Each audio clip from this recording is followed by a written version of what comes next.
کسی چیز کے حلال و حرام ہونے کا فیصلہ خود نہ کر لیا کریں, اس کے لیے ماہر علماء کرام سے پوچھا کریں. باقی وہ لوگ ایک کہتے ہیں اندھی تقلید, تو اندھی تقلید اس کی ہوتی ہے جس پر آپ کو خود اعتماد نہ ہو, وہ خود قرآن و حدیث پہ نہ چلتا ہو, اس کی تقلید اندھی تقلید کہلاتی ہے. تو اللہ تعالیٰ نے میرے بھائی حرام کو حرام اس لیے قرار دیا کہ اس کو چھوڑ دیا جائے, اس کو اس کے پیچھے چلنے کی اجازت نہیں ہے. میں نے بہت سے لوگ دیکھے ہیں, بڑا اللہ نے جگر دیا ان کو, ذرا سی باتوں پہ لڑ پڑتے ہیں, پھڈے بازی کرتے ہیں, دین کا معاملہ آتا ہے تو بالکل بھیگی بلی بن جاتے ہیں کہ ہم میں استطاعت نہیں ہے, ہم میں طاقت نہیں ہے. دیکھو ایک بات خوب یاد رکھو, جہاں اللہ اور اس کے رسول نے ہمیں محبت کرنے کا حکم دیا اللہ کے لیے, وہیں بسا اوقات اللہ ہی کے لیے نفرت کا بھی حکم دیا ہے. الحب فی اللہ کے ساتھ البغض فی اللہ بھی ہے. دیکھو آپ اپنے ذاتی معاملات میں محبت بھی کرتے ہو اور ساتھ ساتھ جب آپ کے مفاد پہ زد پڑتی ہے تو نفرت کرتے ہو کہ نہیں کرتے؟ جو آپ کو حق دیا ہے شریعت نے, کوئی آدمی آپ سے 1 کروڑ روپے لے کر گیا اور کھا گیا, دے نہیں رہا, اور آپ کو پتا ہے اس کے پاس دینے کے پیسے ہیں پھر بھی نہیں دے رہا, تو آپ اس سے تمیز سے بات کریں گے؟ تو اللہ تعالیٰ نے جو ہمیں حکم دیا الحب فی اللہ اور ساتھ ساتھ البغض فی اللہ, اللہ کے لیے نفرت بھی ہے. نفرت کب ہے؟ میں اکثر مثالیں وہ دیتا ہوں جو مارکیٹ میں چل رہی ہیں, جو چل رہی ہیں وہی مثال دوں گا نا. آج کل ایک بہت بڑی خرابی ہمارے معاشرے میں, طلاقیں دینے کے بعد عورت کو رکھا جاتا ہے اور سارے معاشرہ گھنا بن کے بیٹھ جاتا ہے. آپ کے خاندان میں طلاق ہوئی ہے, اس کے باوجود میاں بیوی رہ رہے ہیں, تو آپ پر لازم ہے کہ آپ ان کا معاشرتی بائیکاٹ کریں.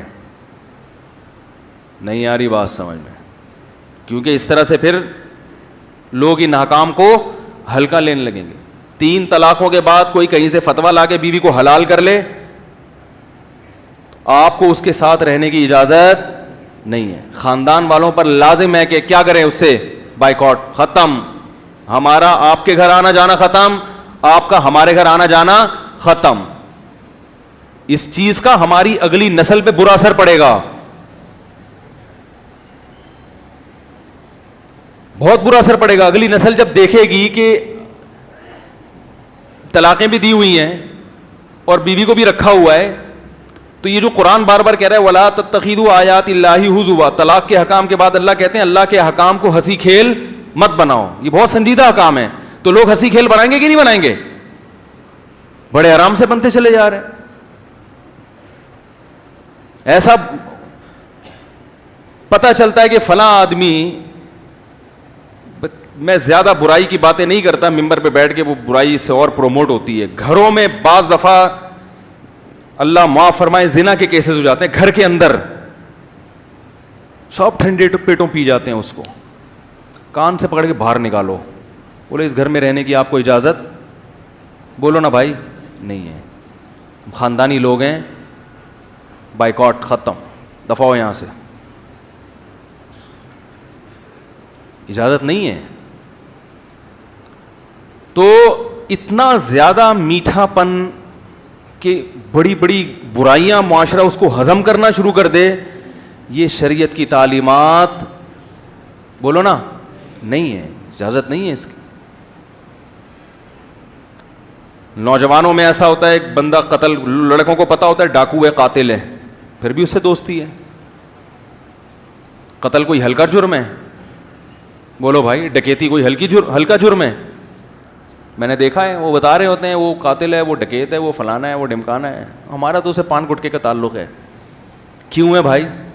صرف اس سے تبلیغ والے تعلق قائم کر سکتے ہیں دین پہ لانے, کیونکہ ان کی نیت یہ ہوتی ہے, اور وہ پھر غیر ضروری باتیں بھی نہیں کرتے, وہ صرف اسی. آپ کیوں دوستی لگا رہے ہو اس سے؟ گھر میں بھی نہ گھسنے دو. یہی قتل اللہ نہ کرے آپ کے گھر میں ہو جائے تو پھر قاتل کے خلاف کیسی نفرت پیدا ہوتی ہے, کتنے گھروں کو انہوں نے اجاڑا ہوتا ہے, کتنے گھروں کو خراب کیا ہوتا ہے. بعض لوگ غیرت لیس ہو جاتے ہیں. غیرت لیس تو سمجھتے ہیں نا, وہ ایسا ان کا, میں ایک ڈاکٹر کے پاس گیا, وہ محترم کیا کر رہے ہیں, کوئی پیشنٹ تھی خاتون جوان, ان کے جسم کو دبا رہے ہیں بیٹھ کے. میں نے کہا آئندہ اس غیرت لیس آدمی کے پاس, ابھی ہمارا کلچر اتنا خراب نہیں ہوا, میں نے کہا یہ علاج کرانے کے قابل نہیں ہے. کئی لوگوں کو میں نے منع کر دیا, میں نے کہا اس میں غیرت نہیں ہے. جا کے جب تم یہ منظر دیکھو گے اپنی آنکھوں سے کہ ایک جوان عورت کے جناب مساج خود کر رہا ہے, اس گردن میں درد, یہاں درد ہو رہا ہے تو خود ہی دبا رہا ہے وہاں بیٹھ کے. میں نے کہا تمہارے اندر سے بھی غیرت کیا ہو جائے گی, ختم ہو جائے گی, نکلو. کیونکہ روک نہیں سکتے تو بائیکاٹ تو کرو نا. اصل تو یہ کہ جا کے روکو, کیا کر رہے ہیں. ابھی ہم پاکستان میں رہتے ہیں, اتنی بے حیائی اتنی عام نہیں ہوئی ہے کہ آپ کھلے عام کلینک میں عورتوں کا جناب ایسے بیٹھ کے دبا رہے ہیں ان کو. ہونا تو یہ چاہیے کہ میں 4 گھنٹے لے کے جاتا, ٹھگائی لگواتا اس کی, یا پولیس میں FIR کٹواتا. لیکن محلے والے دیکھ رہے ہیں ہو رہا ہے. تو ہمیں اچھا اسی طرح یاد رکھو, آخری بات کر کے بیان ختم کرتا ہوں, گھر میں بھی کچھ اصول اور ضابطے بنائیں. اس حد تک بچوں کی بدماشی برداشت ہوگی, بیگم کی بدماشی برداشت ہوگی, اس سے زیادہ الاؤ بولو نا نہیں. کیسز آتے ہیں, بچہ یہ کر رہا ہے یہ کر رہا ہے, میں کہتا ہوں بھائی سمجھاؤ انسان کا بچہ بن جائے. یہ کر رہا ہے, میں نے کہا نکال دو گھر سے باہر. یہ کر رہا ہے تو اب گھر میں کھلانے پلانے کی ضرورت, بولو بھائی یہ آپ ہی کے لیے سانپ بنے گا. لیکن خود سے فیصلے نہ کریں. پتہ چلا وہ بچہ بنٹے کھیل رہا ہے تو گھر سے پکڑ کے باہر نکال دیا. بنٹے سب بچے کھیلتے ہیں, بلکہ ہم تو کہہ رہے ہیں جب سے ویڈیو گیم آیا بنٹے کھیل لو یار, کنچے کھیل لو. ہمیں تو کنچوں پہ ٹھکائی لگتی تھی ابا کی طرف سے, لٹو پہ. لیکن اب جو بچے جو کچھ کھیل رہے ہیں, ہم کہتے ہیں یار ہم تو جنت میں جائیں گے, ہم تو لٹو کھیلتے تھے, ہم تو مارم پیٹی کھیلتے تھے, گیند اٹھا کے ایک دوسرے کو مارتے تھے, اس پہ ابا سے بھی الگ پٹتے تھے اور وہ گیندوں سے الگ پٹتے تھے. اب بچے ایک ویڈیو گیم کھیل رہے ہیں, گردنوں کے مہروں میں مسائل پیدا ہو رہے ہیں, آنکھیں خراب ہو رہی ہیں, اخلاق خراب ہو رہے ہیں. تو اب تو میں کہتا ہوں ان کو لٹو دے دو ہاتھ میں, کنچے دے دو, مارم پیٹ بولو, مارو ایک دوسرے کو. پیٹ زخمی ہوگی اس کا علاج ہو جائے گا, یہ جو دماغ زخمی ہو رہا ہے اس کا علاج نہیں ہوگا. تو معمولی باتوں سے نہ کریں. لیکن میرے بھائی ہر چیز کی ایک حد ہوتی ہے, اس حد تک, اس سے آگے نہیں. میٹھا پن بھی ہے ساتھ ساتھ اسلام میں. کریلا دیکھو, اللہ تعالیٰ نے جو سبزیاں پیدا کی ہیں ان میں کریلا بھی تو پیدا کیا ہے نا. درخت جو پیدا کیا اس میں نیم بھی تو پیدا کیا ہے نا. نیم اس لیے نہیں کہ ہر وقت نیم کھاؤ کریلے کھاؤ, کبھی کبھار کریلا بھی کھاؤ, اس سے جراثیم ختم ہوں گے.